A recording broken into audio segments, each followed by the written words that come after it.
MovieWeb.com. My boss said you're the man for the job. Your boss got his facts wrong. My boss, he never takes no for an answer.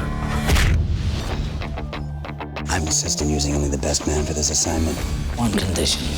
I drive my own car. I thought you might like company. You want to tell me what this is all about? When you go past 75 feet from the car. Complete the mission. Save your life. Now I want to know, when they present to you a lineup of henchmen, do you systematically go down through each one and decide which body part you want to kick? No, it's not that. That's not on the menu, I'm afraid. It's all about trying to get the right man. These creative sequences are all put together by Corey and Luc Besson, and you know, they put their heads together and they bring in a bunch of thugs, and some of them look a little bit more scary and a little bit more dangerous than the next one, and then the next one has a great physical skill and doesn't quite look as scary. So there's a balance to how they get hand-picked and selected.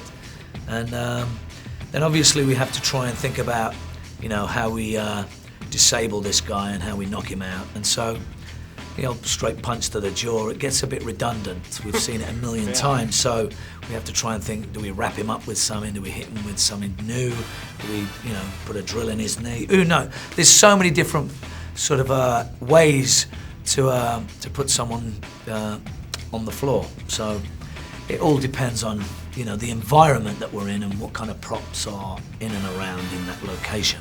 But if, like, a guy gives you a bad look in the morning, you don't get to walk over to the director and go, that's the guy I really want to kick in the head. That's not an option for you. That's not me, I'm afraid. As much as you might like to think it is, it's not. Were you as apprehensive yourself taking on this mission as he is in the film? No, I mean, I wanted to work with Luke. Luke asked me, would I do a third one? Luke was very, very instrumental in carving out my career as an action guy, so I'm forever indebted to the good old Mr. Besson, and you know, I'm his biggest fan. I've seen all of his movies numerous times, and if someone like Luke comes and asks you to be in a film, you just do it. Of course you do. There's no question about it. Now, one of the interesting things about Part 3 is this sort of motif about the food that we see throughout the whole thing. And I'm wondering, why is that there? Is that there to sort of like give the audience an appetite after they see the film? They leave the theater and they want to go eat, they want to drink beer? No, it's just something that's, you know, it's a personality thing. It's a character thing that they give to the girl. And I don't think it's to whet anyone's appetite. It's just, it's one of those. Sure did me. I was hungry after I saw this. Yeah.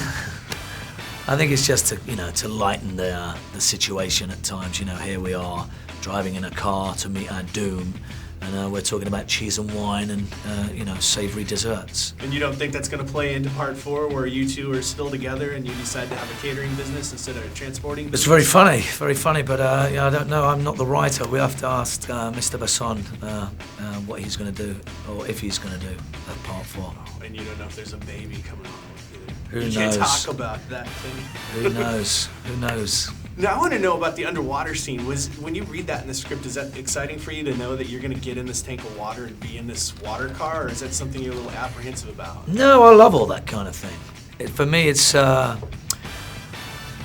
great. I mean, we did it in the first one, so I'm particularly good at doing scuba-orientated stunts.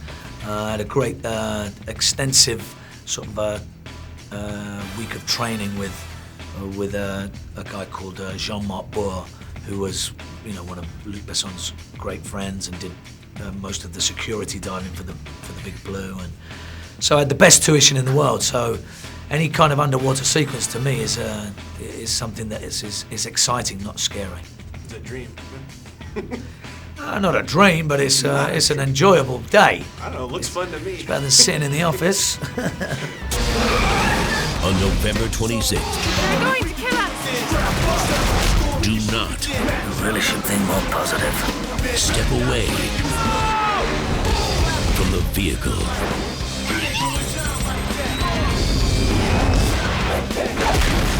You're fired. Jason Statham. Think we're playing games? A little late for warnings, don't you think?